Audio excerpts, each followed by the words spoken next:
Yep. Okay, awesome. Good suggestion in the chat. Thank you. I am going to stop sharing now so we can have a conversation, and we'll take some questions and share some thoughts. Okay, I'll start from the chat for you. Okay. I'm going to rehash all the questions that were in there. If you're reading them, I'm sorry. But someone asked, what's the benefit of taking the state exam? So I'll speak sort of as this is, I wouldn't say a DOE policy or even MS-50 policy. I can give you my own personal opinion on it. And that is that I think, you know, and I'll share as a parent myself, you know, I want to know how my kids do at standardized tests, because we have at Middle School 50 and myself don't believe that standardized tests we believe it is one way to measure learning. It is not the only way, nor is it the best way. It does not measure intelligence. It does not measure. It measures a very particular skill about how to take a test and how to take a test to reflect learning that has taken place. And that's standardized testing is not going anywhere. You know, we have regents in high school. The kids take SATs and in college, and to get into college, they take LSATs to get into law school and MCATs to get into to medical school. So the understanding how your child does at standardized tests is an important thing to know as a parent, so that we could, so that we can support them if there's need to support in test taking strategies. So that's one benefit to taking the test. If you're a sixth grade family and you want to, you think that, and the seventh grade test is important for high school admissions, getting some practice in sixth grade is a good thing. But and then at the same time, we have to weigh that against all of, especially this year, all of the stress and anxiety of the pandemic, right? And we are not in we're in a very different year than we have been in the past. Schooling is not has been very different and has been anxiety producing for many. And so adding a state test to it might not be the best play at this time. And I think that's a pretty personal decision, and we totally respect whatever decision any family makes. And if you make the decision, you know what, state test is not for us, then we completely understand. Or if you want to make the decision that it is, then we will make sure that your child is prepped and ready to go for it. I'll just say also that it's the test, because the test is so different, it's kind of hard to see what is growth, right? Like because there's only multiple choice and not writing, it's a very different assessment. I would even argue it is a completely different assessment than the state test that children have taken in the last 4 years, 5 years, and that the children will take going forward. So, if you're looking at how to measure this, it's kind of like apples and oranges. It's not, if you're taking a test that we normally have, the test is writing, and now the test has no writing, it's just a very different test. Same thing for math.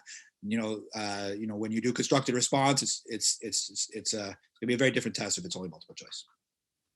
Okay, we have a question. Are students mandated to opt in for the state test?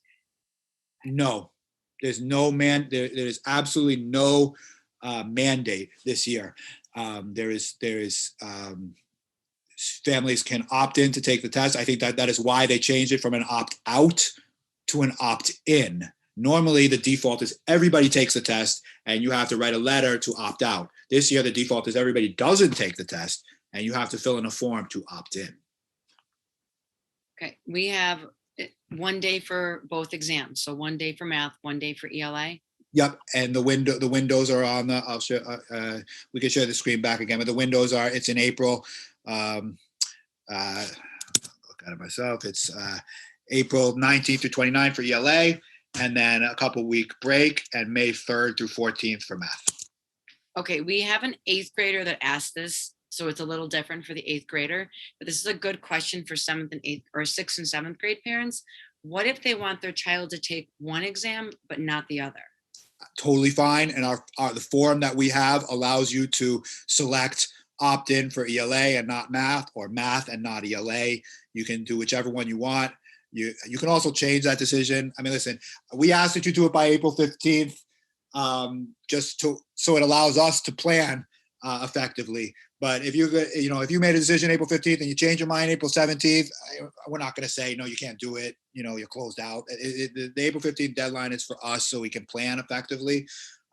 But we want to make this process as easy and as anxiety free and as productive as possible for you, our families, and for our young people. We know how hard the year has been, and we don't want to add any additional stress.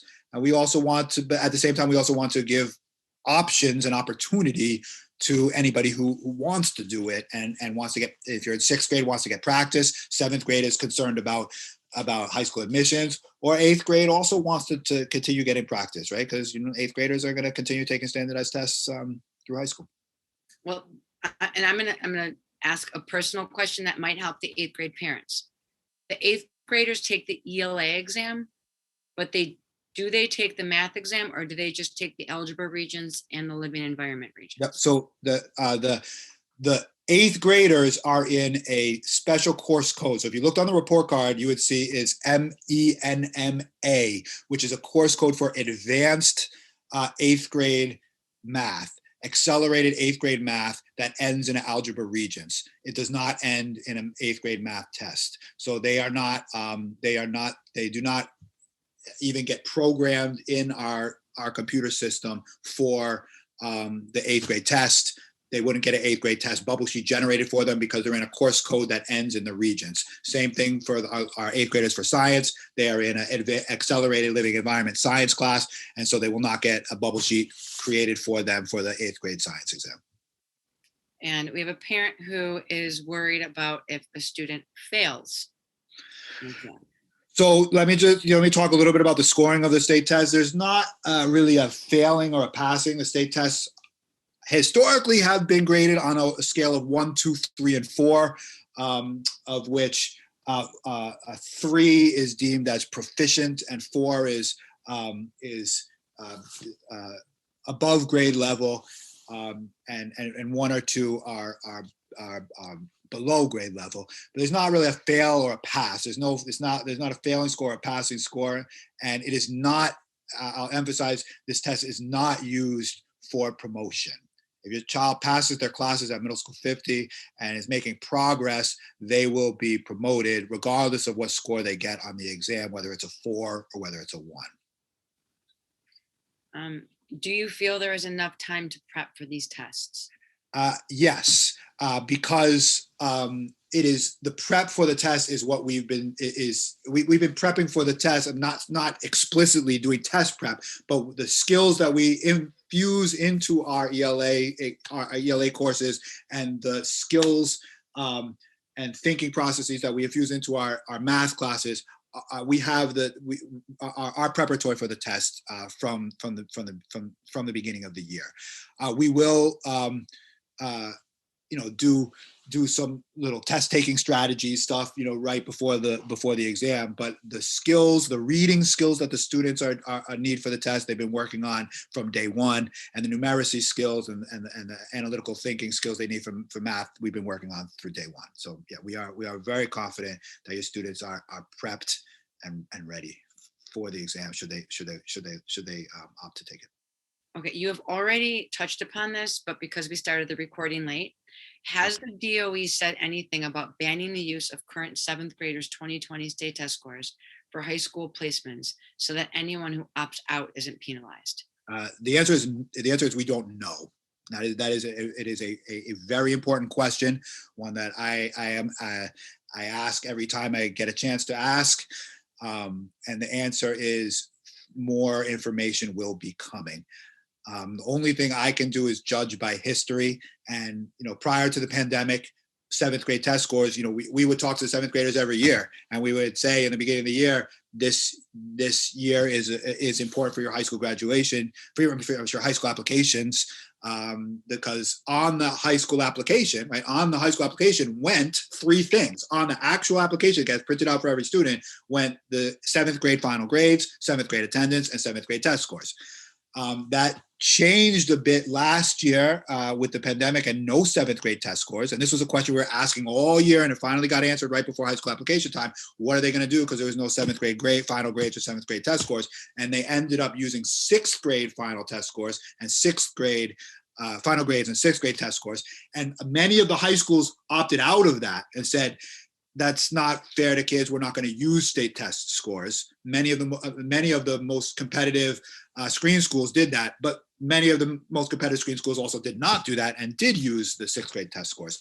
So I just don't have an answer for you. I don't think it is. We have a good enough response yet from DOE, but it should be coming soon, and we should keep an eye out for it. But the answer to that question is no. There has not been a commitment made from the Department of Education about not using state tests in high school admission. There absolutely has not been that. Okay, and if we opt in, but the DOE gives us all new information between April 15th and the test dates, can we choose not to sit for the test at the last minute? Absolutely, 100%. We will. As I said before, the April 15th deadline is an internal deadline for us so that we can program effectively. But we will honor your decisions up until the last minute. We want to make this as painless and as stress-free and as productive as possible, right? Because I still think, if you opt into doing it, there's things that can be productive about it. I completely understand opting out and respect that, and think that is a right choice, at times, and depending on circumstances. But if you want to do it, we will also try to make it as productive as possible. Do our opt-in or out choices have any implications for MS-50 as a school community? It's a great question. Thank you for asking that question. The answer is no, I don't think. Everything that has been told to us as principals is that it does not have any implication for our school progress report grade this year. On every other year, it very, very, very much does. And if we have below a certain percent of students if above a certain percent of students that opt out, we have to go through this whole state audit, and it does have a very big impact on the school as a school community. But this year they have been quite clear that it does not. You might sense a little skepticism in my voice. I'm just not. It's so different that I'm part of me is a little skeptical, even though I've been completely assured that it does not. So I'm hopeful that is accurate. Is the exam still a paper exam, or will it be administered on a computer? It is a paper exam.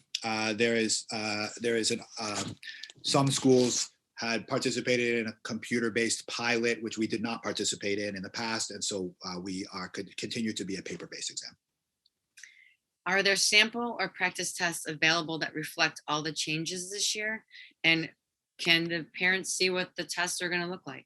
Yeah, absolutely. I don't know, absolutely. My assumption is that it will be day one. And so all of the day one sample tests that are available on Engage in New York, that our teachers pull from all the time, both right before the test for a little test prep, and also throughout the whole year, are regularly pulling multiple choice questions and passages from state tests to give students practice.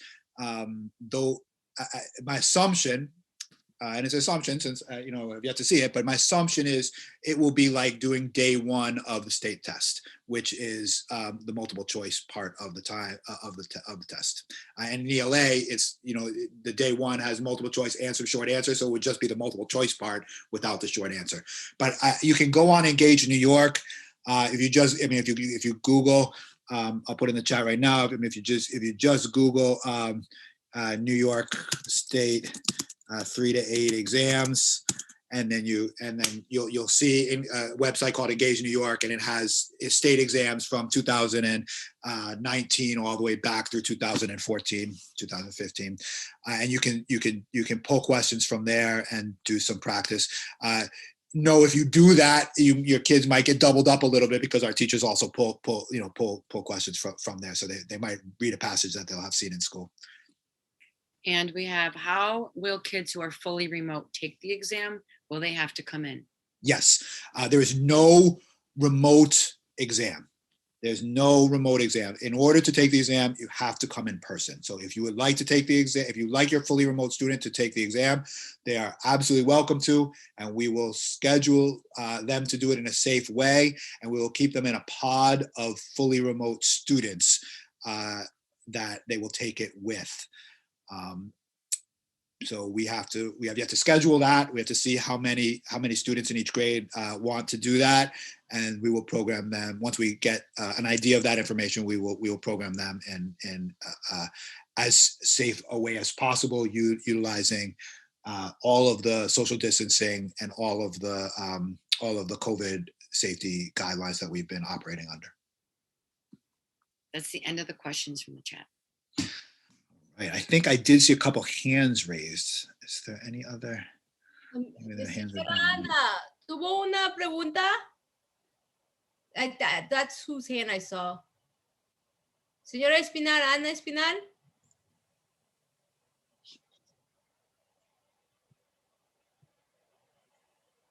Maybe not. I would say just my recommendation for parents. I think it's, and what I've been telling students too, right? Una I think pregunta. ¿está ahí, señora? Sí, era que iba a escribir, pero ya lo voy a decir. Okay. ¿Sabremos si le va a afectar a los estudiantes que no cojan el examen de la ciudad a no pasar el grado antes de que den el examen de la ciudad? Do you know if it's going to affect their grade or promotion? It will not affect their grades for middle school 50 at all, and it will not affect their promotion at all. I don't know if I think lo traduciste. Entonces la respuesta es que no va a afectar las notas y tampoco va a afectar la promoción para el próximo grado. Okay, gracias. Nada. Oh, go ahead. I'm sorry.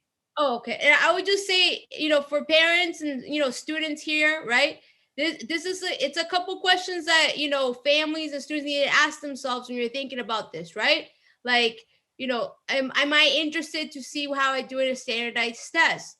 Do I feel, if I'm a remote student, do I feel okay going into the building fully masked and taking the test? Do I think that I'm ready for it? And if I don't think I'm ready for it, what can I do, right? What grade am I in? If I'm in 7th or 8th grade, do I want to take it just in case, whatever happens with high school admissions, right? So they're just, I think it's like a very, very personal decision. So there's a lot of questions to ask around your own personal set of circumstances, and to have that conversation with your child about where they're at this point, am I having a tough time, with remote school and concentrating, right? Right? All these things that we've been seeing happening during the pandemic, it's the time to kind of just take a pause and reflect and then make a decision as a family.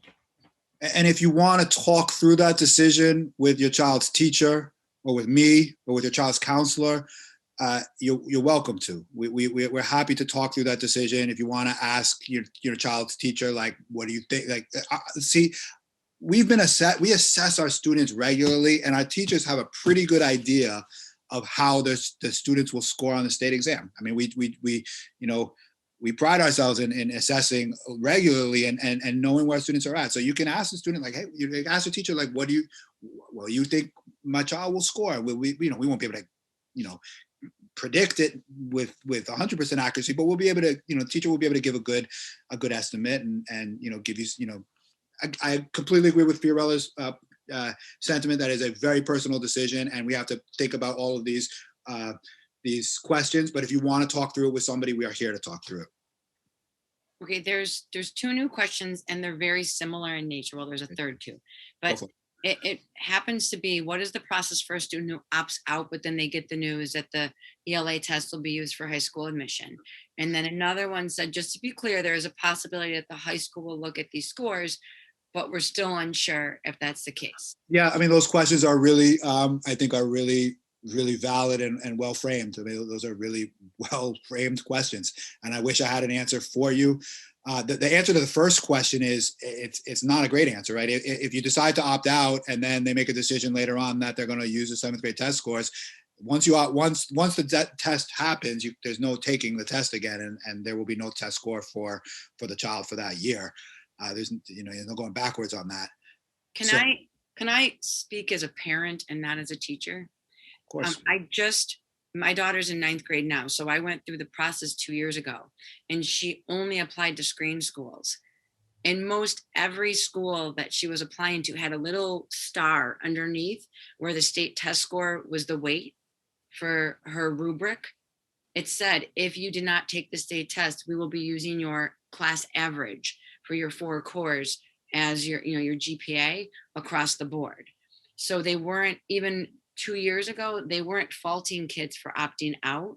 So I don't know if it's, I mean, maybe you can speak, Mr. Anna, because you did have a son that just did it last year, but they did have that little star underneath that said, if your child opted out of the state exams, we will be using their GPA and doubling it up in the rubric. So I think the answer to that is some do that, but Okay. not all. So some do that, but not all. So some don't do that. I mean, there's not a school that's going to say, like, if you don't take the state test, you can't get into our school. But And we can't promise. yeah, and I think it also depends on how you think your child will do. Like if your child is going to get a 4 on the state test, then having a 4 on their 7th grade on their high school application will absolutely help them.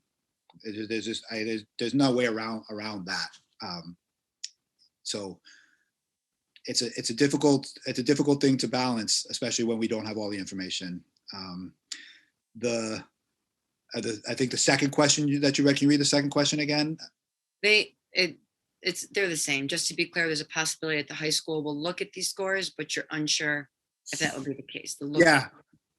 Yes, I mean, the answer to that is exactly accurate. That there's a possibility that that high schools will look at the scores, but we don't know whether that will be the case or not.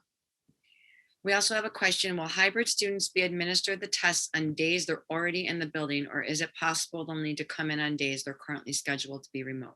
No, we are going to schedule the tests on the days that they are already in the building. I mean, the only way that I would see that would be possible is if we had a child who was unable to come into in-person learning for the beginning of the window and only had a couple days left at the end of the window, and we'd squeeze them in on a day that they weren't there. It's the only way. But we will schedule them for. Sorry, that's my wife's phone. Just to be clear, guys, whether you opt in or not, the strong focus should be academic progress. The classes that they're currently taking, making sure your child is staying academically focused and achieving high grades in their classes. The one thing you can definitely control is the type of grades the high schools see when the report cards come. So that should be priority for sure. That's the one thing you can control. I do know that Mr. Honoroff, as soon as he gets information about how high schools will look at these exams, he will share it. But definitely something worth noting. The thing you can control is the grades that your child achieves in the classroom. Yeah, thank you for bringing that up, Lopez. So Lopez, that's something we preach to our students all the time. That what is most in their control is the grades that they receive from MS50. Completely. Thank you for saying that. Very good. We have one more question. How long does a parent have to decide to opt their child in if they're a remote student? We're asking that everybody fill in the form by April 15th, and that gives us time to plan properly, plan effectively for it. However, if you change your mind or you want to take longer, you can. Once the test is given, then at that point the option is done. If I could give just one piece of advice, if you're on the fence, right? Because I've had a couple of conversations with students, and once they heard it was multiple choice on time, they were like, yes, sign me up, because they're like, I can do that all day. Sometimes the writing piece is the thing that they're like the most kind of hesitant about. But if you're on the fence, do a practice test at home, do a practice test, see how they feel about it, right? If they're like, oh, this was good, I feel good about it, maybe this is something that you think about doing it. If they're like, no, like I feel stressed, I'm nervous, my hands are sweating, if it's a different reaction than you get, then maybe this is something that you need to have a deeper conversation about, but And a Yeah, and plug. I will say, having recently, like, I'm not that old, so having recently taken like the standardized tests that are currently taken in high school, I was having a conversation with Hannah about this in the chat. Like the PSAT, a lot of the multiple choice questions here are very similar to the PSAT, which is used for like national merit scholarships, which can be like, that's solely based on the PSAT, and that can be worth $150,000 plus in college scholarships. And so that's, especially with just the multiple choice section, I think there's some help in that area. And I, just as a plug for our ELA department, I will say, even though it might be less stressful to not have the writing, our kids kill the writing part. Like that's where we outperform everybody on the writing because we're always, we do a lot of critical thinking and writing. And parents of debaters, if you want to get opinions on this, we just debated this topic, just like the last debate where we took first place in the city.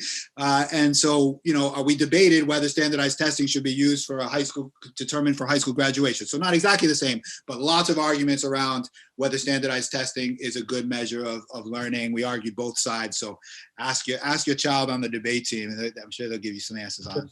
And just to reinforce, just to reinforce from an ELA perspective, as ELA is my background, there are strategies when it comes to multiple choice responses and how students can really approach that with confidence and understanding exactly what the question is asking them, utilizing what answers are supplied to them, and then being able to rule things out. Like Mr. Honorov has mentioned before, we'll prep them in that way so that they can be prepared to tackle the exam should you choose to opt them in. So you're going to have our full support whether you decide to opt in or if you decide to opt out. Regardless, we're going to support you either way. We have students that are upset that there's not open-ended questions. I love it. Yeah. We kill that writing section. And not only do we kill that writing section, like we treat the writing section of the ELA exam, because it's untimed and we love that it's untimed, as the writing process. Like we outline and draft and write a second draft, and you go through the whole writing process on test day, because we want to make it about as much about authentic learning as possible.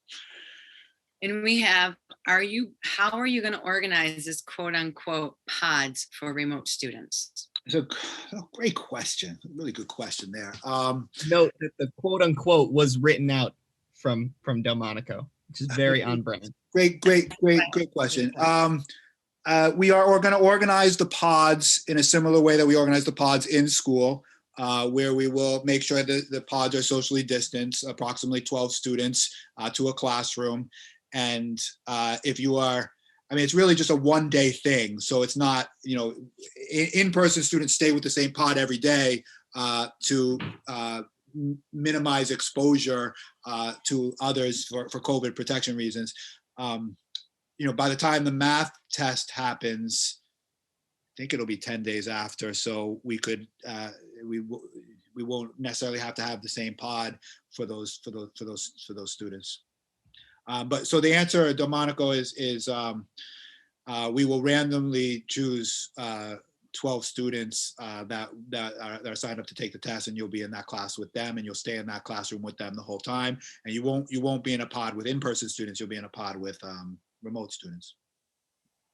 We have a parent wanting to know about the going hybrid, but I'll remember that. Oh, yes, right? no, thank you to that parent who asked that, because that's something else we should talk about. This is a bit of a separate conversation than testing, but I do want to talk about it because the deadline for that is also tomorrow. So if you're all remote students and you want to opt your child into in-person learning for the rest of this school year, this has nothing to do with next year. This is for the rest of this school year. You have the opportunity to do that. That wasn't the case, and we all thought that was not quite that fair. And so the city did open up this new opt-in period, which even though it might mean some reprogramming, I'm absolutely in support of, because I think it should be, families should be given more opportunity to do that. You have to fill in that form or talk to us. Ms. Sostre will fill in the form for you if you have trouble with the form. Mr. Strip, can you put the form link on in the chat? And then the hybrid opt-in form. Hybrid opt-in form in the chat, please. You can fill that form out yourself, and I will get a recording at the end of the day tomorrow of everybody who opts in. If you need help filling it in, just reach out to us. Ms. Sostre will help you fill it in, and then we are still waiting word from the DOE about when they will start. I think the DOE is trying to be respectful of principals, which I appreciate, and they're giving a gap in time between when the forms are completed and when the children start, so that we have time to do any reprogramming that needs to happen. I will say this: we programmed our school with this possibility in mind, and I'm pretty sure we're going to be able to do it with very minimal reprogramming. So I think we should be ready to roll as soon as the DOE gives us the option to do it. So if the DOE says you can do it starting Monday and we're able to reprogram by then, we don't want to wait. If you want to come back to in-person learning, we want you to start ASAP so you can get as much in-person learning as possible. And a parent wants to know that, I believe it's the opt-in form. Will that be on the MS50 website?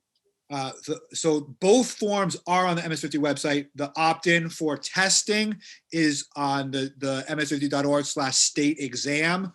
I'll share that screen again so you can see it. It's this one, ms50.org/state exam, and it's right here.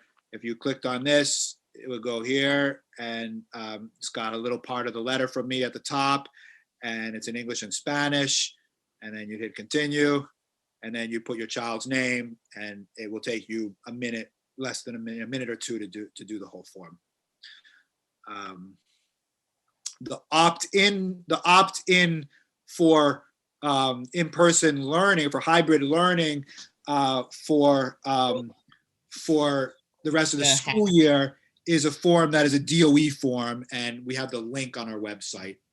That we put in there. Did you put that in there? In there? It's in the chat. It's also, if you go to the happenings section of the website, it is there as well.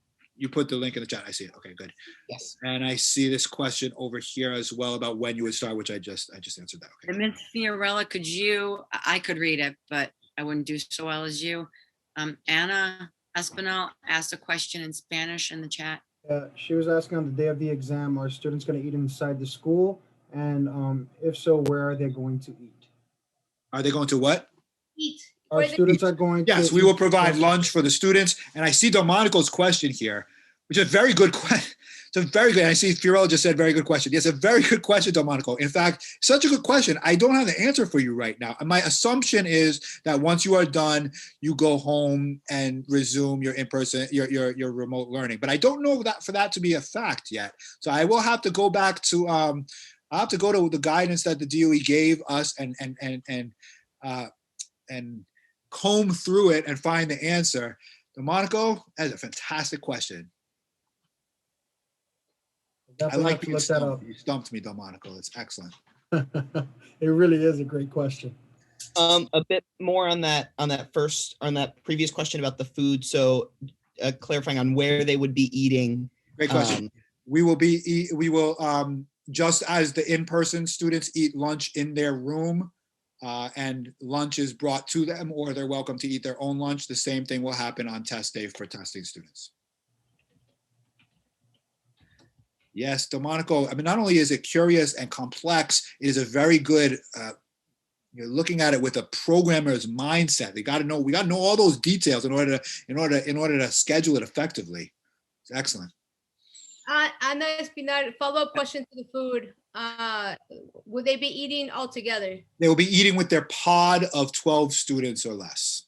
They will be eating in that classroom, and that will be the time when masks can come down. Masks stay on the whole time, except when actively eating or drinking, they take their mask down, obviously, to eat or drink. And they would have a lunch break in order to do that. And that's how we currently do it with our current students that come in person. They eat their lunch inside the classrooms that they're assigned to, and they're allowed to, like Mr. Honor said, pull their masks down and have lunch. Señora Ana, ¿está escuchando la interpretación con Jahaira? Para que sepa la respuesta que le están dando. Ok, ya, listo. Ok. All questions have been asked in the chat. All right. Well, we are at 7 o'clock, so you guys are perfect timing with your questions. I do want to turn over to our esteemed PTA president, Yasmin, who has an announcement. And then I will answer one other question that I got privately about some 8th grade graduation and 8th grade activities. So I'm going to turn over to Yasmin for her announcement, and then I will answer the graduation question. Hi, everybody. Hola a todos. I know that it's been a really long day, so thank you for being here. I just want to share that, can I share screen? Yes. Go for it now. Thank you, Heather Samples. Yes, we are multitasking with the laundry. I have my partner in crime who will be teaching a dance class fundraiser for the PA, and that's what I'm trying to share with you today. So the PA has a fundraiser planned for Friday, April 23rd via Zoom. So my fabulous partner and I will be teaching a basic bachata class. And if you see on the flyer all the way on the bottom, anyone, your friends, your family can donate via PayPal to the Middle School 50 Parent Association, who supports the efforts of the school and different programs and initiatives. We have this flyer also available in Spanish, and we'll be posting it through all the available platforms. So, en español, la clase de bachata para recaudar fondos el viernes 23 de abril de 6:15 a 7:30 por Zoom. Pueden donar ustedes, sus familiares. Vamos a compartir este afiche y pueden donar a través de PayPal a la Asociación de Padres. But this is not the only fundraiser that we're planning. We also have a fundraiser in May, which is a family bingo night. And that one is going to be on Friday, May 7th, also on Zoom, okay? And it's very important. Life is very stressful. We have a lot of things going on, but take a little bit of time to have fun and unwind with your family and invite all your friends, your coworkers, your church friends, your neighbors, so that they can come and have a little fun and donate to the Middle School 50 Parent Association. Y we have the flyer in Spanish. Aquí tenemos el afiche en español. Lo mismo que dije antes, noche familiar de bingo. Viernes 7 de mayo a las 6:15. Y pueden invitar a sus familiares, amigos, compañeros de trabajo, amigos de la iglesia. Everybody, okay? So I know that Julissa, Era, they will be posting all of this information. So please, please, please save the date on your calendar. Guarde la fecha en el calendario. And I will be putting the flyers right here on the chat so that if you want to save it, you didn't get a chance to take a screenshot, you can just save it on your computer. And hopefully we will see you on Friday, April 23rd. And if you're feeling like you might need a little practice with your dancing prior to April 23rd, come on out to our family dance night every Wednesday at 7 o'clock, where we have a dance instructor from Alvin Ailey who does a family dance exercise. We had our first one yesterday, and it was awesome. The dance instructor from Alvin Ailey is amazing. So come on out, get your exercise on Wednesday nights. I think I said I was going to talk a little bit about graduation, and I have another question that got directed to me, which I'll answer now. So graduation, we have a graduation committee at school, and there's a parent graduation, 8th grade graduation committee that is forming, and we have some awesome plans for graduation. We are going to have a 2-part graduation, just like we did last year. We're going to have a remote graduation at 10 o'clock in the morning, and it's going to be beautiful. Thank you, Mrs. Strip. Commencements at 10 o'clock. We have the countdown going. There it is. Countdown to commencement. 76 days, 14 hours, 56 minutes, and 0 seconds now. We will then also have a outdoor graduation celebration in the yard as well. At 2 o'clock on the same day, where that is completely optional. You can come in, you can celebrate, you can, have yearbook signing and that type of thing. And it will be outdoor and socially distanced, and masks will be worn. And we're gonna turn the yard. We're gonna make the yard really nice, and we're gonna turn it into a nice celebration. We are also planning and hoping that our 8th graders want to do this. They've told a bunch have told me no, that it's corny, but I think it's super cool. We are going to be doing a outdoor prom, a masquerade prom. Corny. Outdoor prom in the yard with the DJ, fully masked. We can get the masks to match the outfits, right? You come with your awesome outfits and have the mask to match. I think it'll be fun. I don't know. We'll see and we're gonna do a spa day before it. So we understand that our 8th graders have had a lot of the normal stuff, that the things that they've been looking forward to in middle school taken away from them because of the pandemic, and we want to try to replicate them as much as we can in a safe way. So I saw another direct message to me, or I don't know if it was to everybody, about are we doing a senior trip? It does not look like we will be able to do a senior trip. The Department of Education has not allowed for any trips at this point. So it does not look like a senior trip is going to be allowed. And I had another direct question to me about any word on when high school acceptance letters will come. No, I don't have any word on that. They initially said beginning of June is what I initially heard, but I don't have any update on that. 8th graders, just know we are always talking about different ways that we can make the year special. It's something that we're very conscious of, because we want to make sure your year ends as special as possible. So definitely we're thinking about you as we move forward and closer towards June. I have a question. Any sports update? So no, and actually just yesterday got a not great sports update from our baseball league. Our middle school baseball league will not be in session this year. Got that. They emailed our coach and told us that. And so that was something that was just yesterday and disappointing to us. I don't know. I mean, they said PSAL was going to happen. I got excited that maybe we'll be able to do some sports, but every week that ticks by and we don't get an update, I start getting a little bit more, deflated about that. But I don't know. I don't have a good answer there.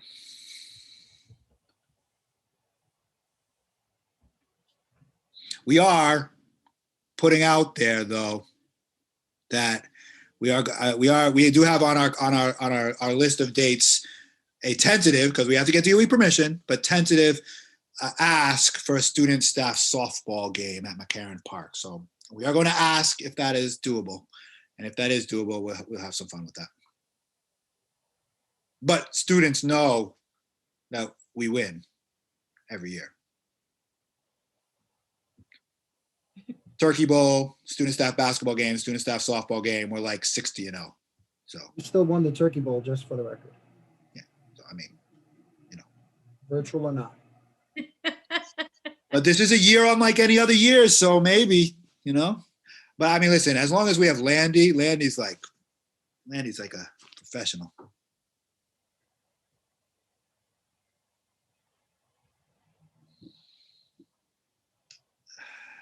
It's a good question. I see Delmonico. Chess. There are chess tournaments, but they're all remote. They've canceled all chess. Talking about chess He at asked prom. specifically against you, Mr. Honorov. Any day, anytime, Delmonico, I have not lost a chess game against one of my students in the last 15 years. So bring it.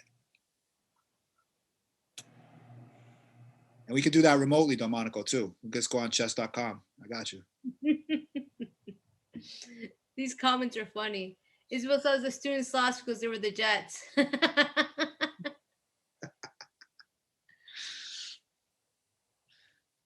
Listen, Delmonico, it'll make me so happy if and when you ever beat me. Delmonico has to drive. I think in like 5 years, he's going to take you out. Listen, I would love it. I would love it. You gotta up your chess game, but I would love it.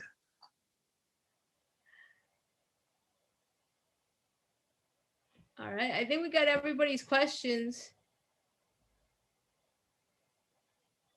Any other questions? ¿Otras preguntas? Isabel is still salty over there. Delmonico, it makes me very proud that you love to play chess because when I was in middle school 50, I also represented the chess team here and got to play against Yoko Ono. So you are more than welcome to lose against me. Well, we could do an online game of chess. Let's do it. I will do what is called a simul game, where I play multiple games at once. You can give me like 5 kids. I'll play 5 at a time. Got them. All right, let's go, Del. I used to be a chess coach, so. He knows how to pick the right people to go against.